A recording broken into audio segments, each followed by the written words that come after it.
அனைவருக்கும் வணக்கம்.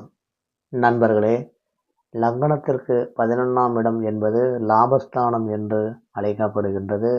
ஒரு ஜாதகர் செய்யக்கூடிய தொழிலில் இருந்து அவர் ஈட்டும் லாபம், சொத்துக்களின் மூலம் கிடைக்கக்கூடிய லாபம் என்று பல்வேறு விதமான லாபங்களை குறித்து தெரிந்து கொள்ளும் இடமாக இந்த 11ஆம் இடமாகிய லாபஸ்தானம் குறிப்பிடுகின்றது.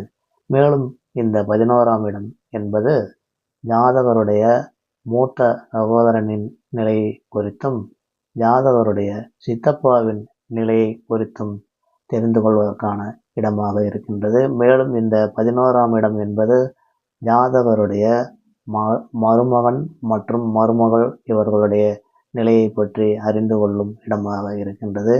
இந்த 11ஆம் இடத்தில் எந்த கிரகம் அமர்ந்தாலும் அது அந்த ஜாதகருக்கு எல்லா வகையிலும் லாபங்களை கொடுக்கக்கூடிய ஒரு